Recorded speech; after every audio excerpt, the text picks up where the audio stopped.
Well, I mean, there's both in here, but I'm not sure if these are sold. Here we go. Oh, they're out there. Hey. Okay. I'm not sure if they can sign that they were fixed to straight with me. I mean, Victoria said I have to like check an officer for it. I'm not sure. Check. Okay, Let me check if there is a spreadsheet. I can copy it for directly. Yeah. In case.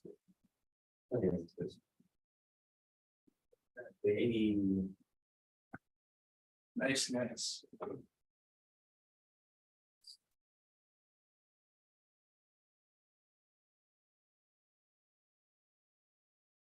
Thank you. Catch you guys later.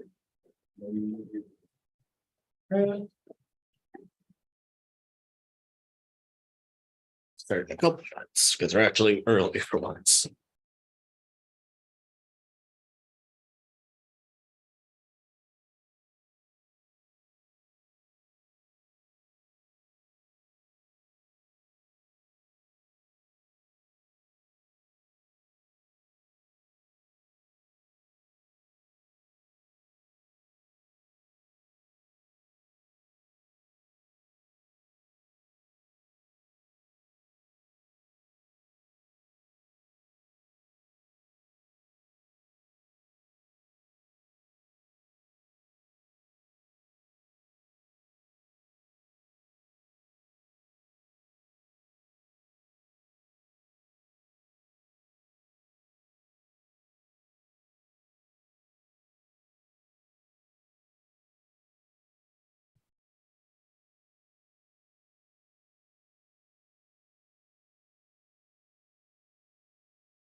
All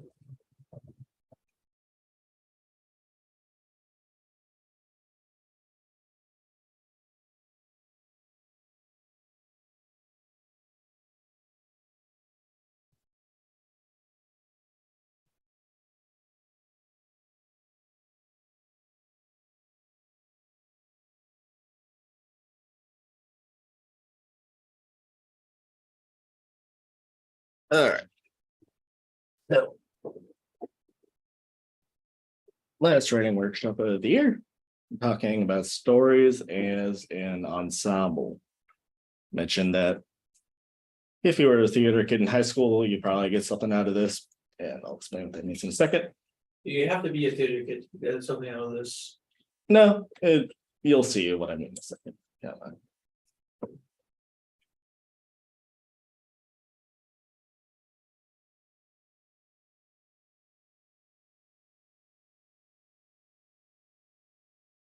Right now. Okay. So Allison Lures, she was another GDC talk that I went to a couple months ago.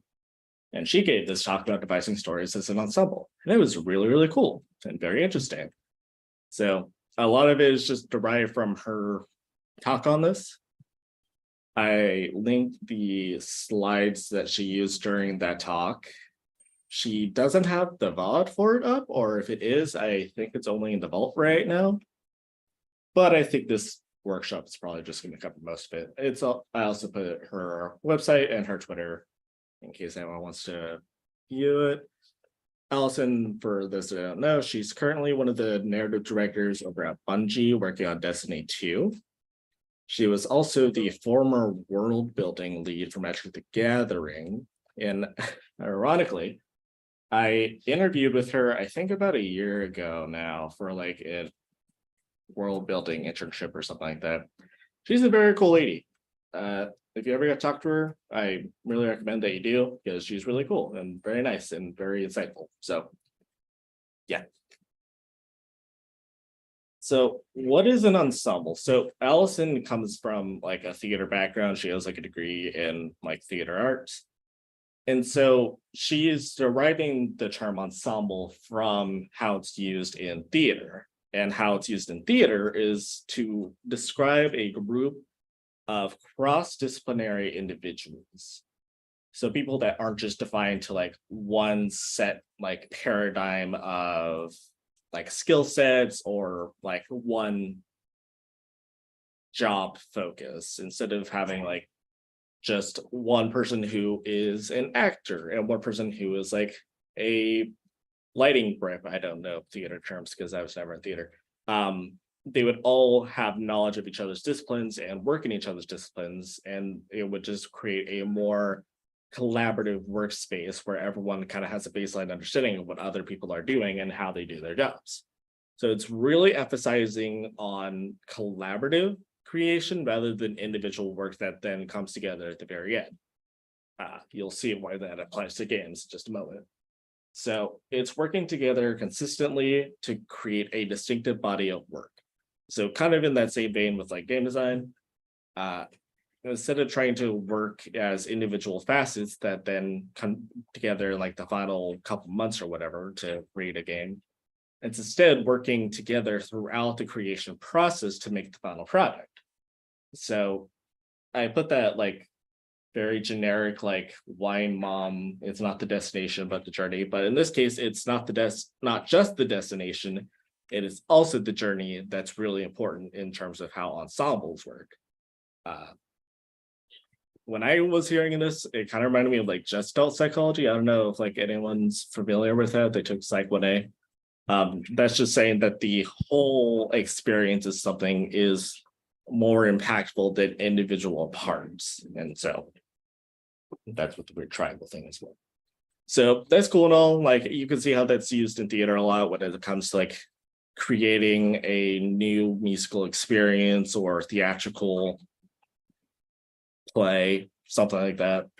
But in terms of games, why this is important is because the current way the industry is structured is that, this is how she put it, it's silos full of human pyramids rather than one collective collaborative group. And I realize that's a really weird analogy, so I put it in a more Zoomer friendly way of understanding it. So you got to think of it like you have a bunch of boba cups, right? You have a bunch of boba teas, and each of these boba teas represents a different discipline that goes to making a game. Obviously, this is not all of them, but these are all the ones that can fit in a Figma file without making the text too tiny for the screen. So you have departments like writing, you have programming, you have design, but you also have like audio and art and all that. You think of it now that the games industry treats these as separate boba cups, essentially, and all the boba inside are the different developers that go into it. And currently the way the boba is structured inside each of these teas is that it's more hierarchical. You have your junior developers on the very baseline level, then you have like your senior devs, and then you have at the very top like your team manager or team lead or your department director or something like that. But what Allison is trying to get across is that it's much more beneficial for us to create a collaborative one giant boba tea where everyone is interconnected with one another. And that is the, what do you call it? Kamikaze boba tea? I don't know. Yeah. Oh, coffee? Yeah, I was developing this last night. And, I can explain that. okay. I was like, like when people like, when they get like soft drinks at like a fast food, sometimes they'll like dump multiple types Oh. of soda in there. That. Yeah, that's Yeah, why. I got it. Yeah. So the kamikaze boba is what I'm trying to get across. So how exactly do we incorporate this giant boba tea methodology of ensembles into game studios? I'm going to be very corporate here for a moment, and through core values. Yeah. Welcome to your onboarding, baby. So there's 7 different values that we can incorporate into game studios to make it more ensemble-ish. Number 1 is relinquishing control. This essentially means that you need to keep a moderate amount of like hierarchical responsibility, not just so someone has someone to report to. If it's all just like if it's all equal footing in terms of like hierarchical power, then no one answers to anybody, and it's just a mess in terms of like, who do I report to show my tasks? Who do I like? It's a whole mess. So you need to keep a moderate amount of power. But what it's essentially saying is that every developer's input should be equivalent to everyone else's. My input as like a 3-year in industry experience that has only done junior art direction should be equivalent to someone who's been in the industry for 13 years doing, I don't know, technical art or something like that. So you need to deconstruct that hierarchical human pyramid schema that a lot of game industries do nowadays within departments. Number 2 is being kind, not nice. And there's a difference between these two. When you're being nice to someone, you're withholding opinions that would otherwise cause like strife or potentially more work, or you're trying to withhold your true feelings and thoughts about something in order to spare someone's feelings or hard work. But that's not really productive, especially when you're doing something like making a game over the course of several years that could cost millions of dollars. What you need to be is kind.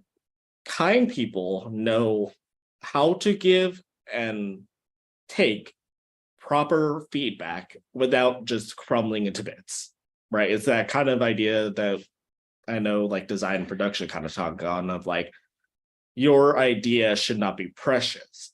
You can own your idea, but it shouldn't be something that defines you as a person. And then when it gets criticized, your whole perspective just crumbles into nothing.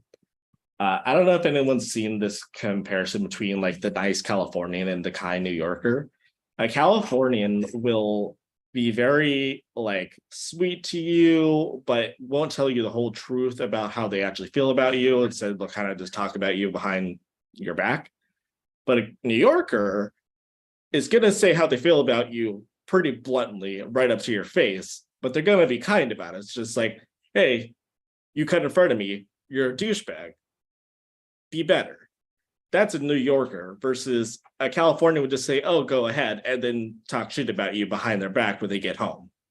That's kind of like the difference between nice and kind.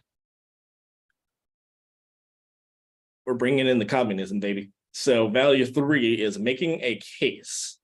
Now, this is about designing by like collaborating and talking with other people, rather than like your leads giving you ideas and then you guys like vote on what you eventually want to do, or like you have individual subcommittees that will design different aspects of your game or part of a game. It's about talking it through with everyone and just kind of like brainstorming ideas rather than just having one overall leader that's kind of dictating what is and will not, and then you vote on what eventually happens.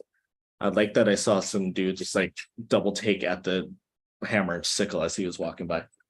Value 4, probably my favorite one. Violent choices. Yeah, but not in that way. Violent choices essentially just means being very decisive and just picking one option out of a multitude of different ones. Because a lot of the reasons why poor design happens in games is because the designers, the artists, they couldn't figure out what exactly they wanted to do from a list of options. And instead of finally deciding what one or two things they're actually going to go with, they kind of try to run the whole gamut of ideas that they incorporate, and it just ends up falling on its face because it's a jack of all trades, master of none type of situation. So violent choices means picking a choice, sticking to that choice, and just committing. You need to be decisive. I remember the one speaker note I had for this slide was just Pride Month, so take that for what you will. Will and Grace. Did anyone ever watch Will and Grace, the show? I've heard of it, never watched it. Yeah, I The forget first what time it's I've seen it, about. All I know is that Will is gay. That is the one thing I took from the show. I think that's Will that I put Slay on, but I could be wrong. So what that means is that you have two methodologies that you should try to incorporate. You should be a will in terms of you should have the courage to speak up about your opinions, your ideas, your thoughts, your concerns, your comments, anything like that. You should put that forward. Don't like just rescind the ideas that you had or the comments, your whatever, your questions on something until the very last second, or just talk about it in private. You should be out and loud about what it is that you're worried about. And then being a grace, it means accepting what the group wants, letting ideas go, and supporting the work. Work is in capital because it's like the one thing that everyone's trying to strive for. So it's just letting go of your ideas, even though you think it might be really good and you really want to try and push for it. But sometimes what you want is not what the work needs. And it's important to understand that difference. Number 6, you are not your ideas. I talked about this a little bit earlier, but preciousness is very, very dangerous, especially in something as like fast-paced and ever-changing as a game studio is. So being very committed to just one idea that you really want to try and get into a game or into a series or whatnot, that's going to be very dangerous in the long run, because now that's the one thing you're going to be trying to strive for instead of trying to, you know, incorporate what the rest of the ensemble wants and all that. Theater, not therapy. I forget what that one meant, so I'm just going to leave that on and you can interpret what that means. Oh, yeah. And then finally, this one's kind of just self-explanatory, but like hold yourself accountable. Like if you know that you're trying to, if you're detracting from what the ensemble wants because you really want to get your idea in there and what you want, blah, blah, blah, you're detracting from the overall work. And you need to hold yourself accountable for when you recognize that this is what's happening. Because it's not everyone else's job to do that for you. So not presenting blah, you want to prevent the blah. Blah just means really bland, unoriginal, loose, undirected design in games. What's important to do this is that you need to design in two ways. You design by committee, where everyone's ideas.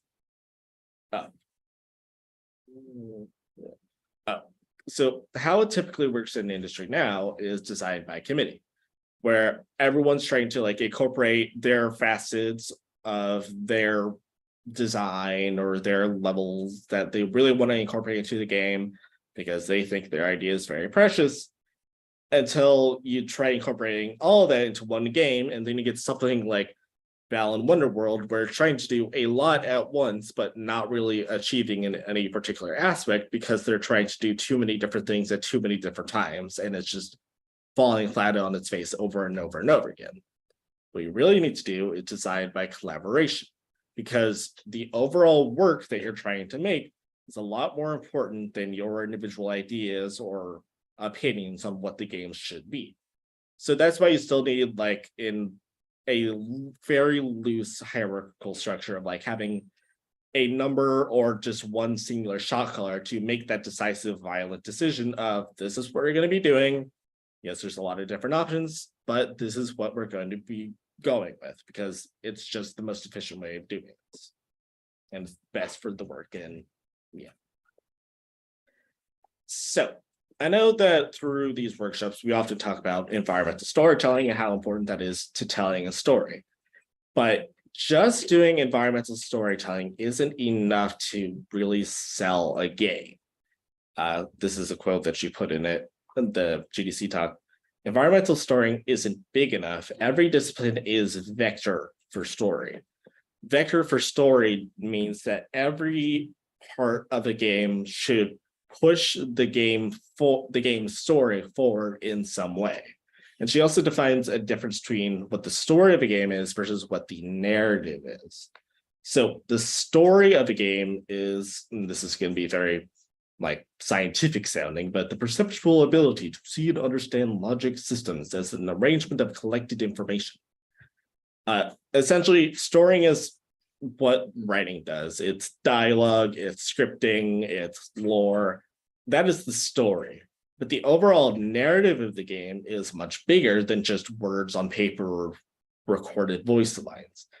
It's this part of game development that's responsible for implementing the story into the game itself. Narrative is something that everyone can contribute to and push forward.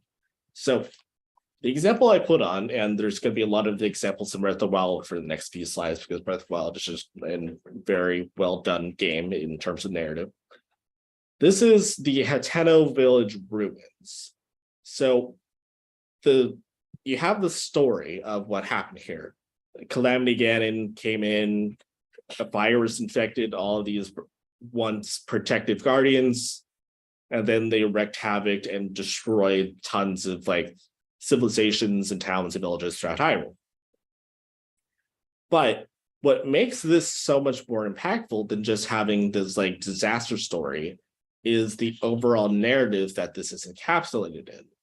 You have art, which is doing the set dressing for the scene of having the Guardians frozen in time, partially climbing over these derelict and destroyed barricades. You have the audio design. There's pretty much no music happening when you're visiting the village ruins because it's very somber. You almost died here, from crying out loud. Like, it's a very eerie, frozen in the moment place that sound design really emphasizes by just you, or if you have a horse with you, just very quietly plodding through this destroyed battle scene that's very in contrast to when you have like a flashback memory where this is all in turmoil, it's like war going on. You have, what else? You have the programming, which is just making sure that only one of the guardians is actually active, and it's a destroyed guardian, meaning it can barely do a lot of damage, it's rooted in place. That's a very specific decision rather than having all these things go and spawn back to life like it is around Hyrule Castle. So across all the disciplines, they help push forward the narrative rather than just having the story of the game push it forward by its lonesome. Because just by its lonesome, writing isn't enough to get across the overall story of a game. That really makes sense. So even more lists, now that we have the values, we also have the 9 viewpoints. And being the Elden Lord of Writing, it would be blasphemous to not have at least one part of a slideshow and the final one be somewhat Elden Ring themed. So the 9 viewpoints are kind of like, actually, yeah, the 9 viewpoints is essentially just a way to talk about the story of a game, but in more broad interdisciplinary ways rather than how we do it in just like pen, paper, or Google Docs, stuff like that nowadays. So the 9 viewpoints can essentially be broken up into like 3 subcategories of like viewpoint archetypes, essentially. So for the first 3, you have the space viewpoints. First of that being architecture. Architecture just being, did anyone, this is going to be a side tangent, did anyone ever take visual fundamentals with Constance? 51. Is that what it is, 51? I Okay. think so. I never took it with her, but I took like art fundamentals in like community college. So I'm assuming it's kind of similar to this. I'm assuming. So the first viewpoint is the architecture of the game. This talks about like the actual physical, virtual, but you know, physical in terms of the 3D model, whatever. The physical environment of the game, the space that the game takes place in, and whatever's in it. In terms of Breath of the Wild, it's very disparate. It's very empty. There's only a couple like settlements and towns that still exist in the aftermath of this great calamitous war. And it's very purposeful. It's to evoke feelings of isolation, of loneliness, of like melancholy. And whenever you get to like a stable, it's more joyous. There's energy, there's light, and that's conveyed through like the architecture of the game itself. It's very bright and colorful and all that. Then you have the spatial relationship between everything. So between objects, other players, other NPCs, these highlands or these stables that you go to throughout the game, they're very far apart from one another, but they're a nice like oasis when you're traveling to finally have some place to like talk with other people, like sell all the items you got, make some food at the local pot. It's very spread out, but for good reason, because it's really emphasizing the core themes of the game of isolation and rebuilding from a desolation, what's the word? Desolative? Is that a word? I'm saying that's a word now. Desolative war that happened 100 years prior. Then you have the topography, the path that a player traverses or follows. In open world games, topography is both very important and very not important because it's open world. You can kind of just go wherever, whenever you want. But the way that you get around the world and the order of like places that you visit is part of the topography. Is it because you saw something in the distance that you run towards or gallop towards on a horse that you then start exploring, and then you go from one landmark to the next? Do you go straight to Hyrule Castle and try to fight Ganon? Do you try to explore every little nook and cranny around the environments around you in the Great Plateau first, before you even explore other areas? That's all a part of topography. The next two involve the shape language of a game. So viewpoint 4 is literally just called shape. And this is more like artsy, like visual fundamentals type stuff, but it's like how the curvatures and the overall like silhouette of objects or characters influence things. So like in the example I have, there's Mipha, who's like supposed to be a very graceful, serene, like water-based fighter who's more into like clericism and healing, versus Daruk, who's very gruff and brash and fights things with physical force rather than trying to think things out smartly. And you can see that kind of conveyed through the way that their characters are drawn. Mipha has a lot of like very like flowing curves, and it all just like kind of flows from one shape into the next. While Daruk is very jagged, like he has spiky hair, very rigid lines around his fists, and that's in contrast to, like, his giant like torso and his tiny legs. Like, it doesn't all connect with one another. It's very brash, it's very loud, and that fits his personality. And then that goes with gesture. You can see in the way that they're both posed, Mifa is very reserved. She's very like calm and collected. She is keeping to herself and like kind of closing herself off to everyone else, while Daruk is open. He's like fist out, weapon at the ready. He is ready to fight. And he has like big dumb grin on his face while doing it. And that's reinforcing the shape language of both of their characters, and then eventually the writing and the voice acting that goes along with both of these characters. And then the final four, I know it's a lot of text, but these are all different things about time, and I need to take a sip of water.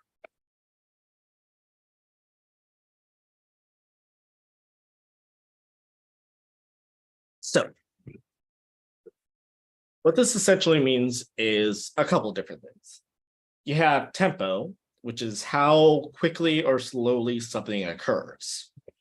So I know this isn't keeping in line with the Breath of the Wild thing I have going on, but whenever you get like a shortcut path opened in, say, Elden Ring or one of the different Dark Souls games, it's a very slow process. You have to you had to put a lot of force into like pushing open a giant stone door, or like winding a winch to open a giant wrought iron gate. It's intentional. They could just make it like a very quick, like 1 second animation, and then boom, you unlock the shortcut. But it's a way of conveying the importance of, you just unlocked a new area. We're going to give it the gravitas it deserves, that you just have a new play area to explore. And then would it have the same effect if they just do it really short? Then you have duration, which is how long something occurs over time, how long the player, NPCs make them, blah, blah, blah, blah. This is in terms of like attack animations. So like if it takes you a very long time to like wind up and swing something like a giant like stone hammer in Breath of the Wild, it's a lot different than trying to use like one of the spears or tridents in the game, which is very quick. And that kind of is reflected in the amount of damage they take. It takes a really long time to charge up and swing a stone hammer in Breath of the Wild, but it does a lot of damage and a lot of knockback in comparison to a spear, which is very quick and agile, but it doesn't do a lot of damage and pretty much just barely pushes away enemies. And that's intentional. If a spear took forever to wind back and push forward, but it still did the same amount of damage, it would just feel like a really bad and just unappealing weapon to use. Then you have the kinesthetic response, the player's NPC spontaneous reaction to emotion that occurs outside them. Blah, blah, blah, blah. If you explode a bomb next to an NPC in Breath of the Wild, they will react. They'll say, hey, watch it. They'll cower back. Whenever it starts raining in Breath of the Wild, they start retreating to the nearest shelter and kind of like shiver a little bit. Whenever it's particularly hot outside, they start fanning themselves, or they're found near water or something like that. That's all intentional. It reinforces the environment that you're in and makes it feel much more immersive. And then finally, the ninth viewpoint is repetition. This could mean like different enemy types that you see, like red Bokoblin, blue Bokoblin, silver Bokoblin, black Bokoblin, stuff like that. Or like visual motifs. So like in Breath of the Wild, the same sort of like organic feeling of the Sheikah technology is seen through a lot of things. You have the Sheikah slate, but then you also have the shrines, then you have the watchpoint towers, and then you have like all of Kakariko Village. That same sort of motif of this sort of like organic orange and blue, almost like ivy growing over stone look is reflected through a lot of the game, and especially with the different blights that you fight as like, I guess those would be actual bosses, not mini bosses, that you fight. They all share very similar like visual styles, but they're still distinct enough that you can get a feeling of what each of them does. Thunderblight Ganon is very skinny, so you kind of infer that they're going to be more agile in comparison to something like Waterblight, which is much more aggressive looking. It has these giant protruding horns and very large torso, which reflects its very bombastic cannon-like attacks, right? So I know that's not specifically like a narrative focus. It's very interdisciplinary, like art and design in addition to narrative. But essentially what this is trying to convey is that to get across the story that you're trying to tell as a writer, it's a lot more than just writing a good story and then passing them out to the other teams. What really sells a game and makes the narrative memorable is that the story is reinforced through not just the writing or the voice acting, but through all facets of the game. The lore of the Sheikah is not just written in a tome that you find in Kakariko Village. You see it everywhere in the Sheikah technology and the Guardians and all like the Ganon Blights and stuff like that.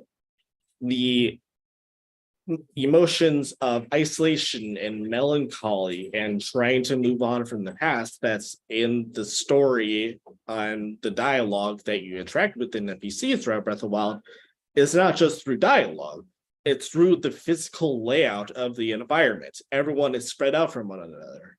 They barely communicate with one another. People in Hebra don't know what's happening over in Hateno, which doesn't know what's happening over in Gerudo, which doesn't know what's happening in Lurelin versus Eldin versus everyone is like their own little microcosm that is cut off from everyone else, even though there are remnants of like past hutches and houses and old dirt paths that connect all of these places to one another that are no longer taken advantage of because it's wrought with monsters and guardians and all these horrible things that came with Calamity Ganon, which is another part of the story. So in order to make a very successful story and narrative in your game, you need to talk with the other departments, collaborate with them, have them be a part of the story making process, and you a part of their art concepting, of their audio engineering, of the production process. You need to be an integral part of the overall studio rather than staying in your own little silo of human pyramids, right?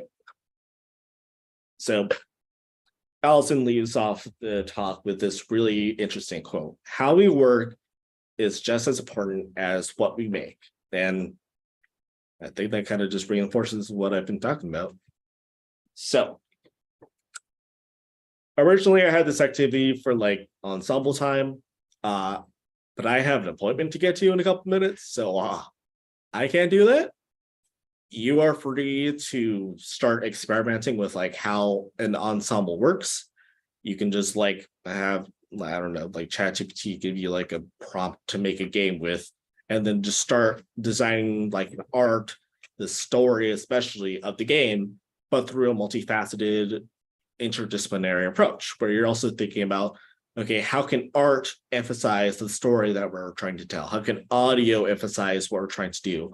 What like mechanics can we incorporate that really highlights the story of the game? Is it a very somber, like exploratory piece that's more on puzzle solving, or is it going to involve more combat and strife? If so, who am I fighting and for what reasons?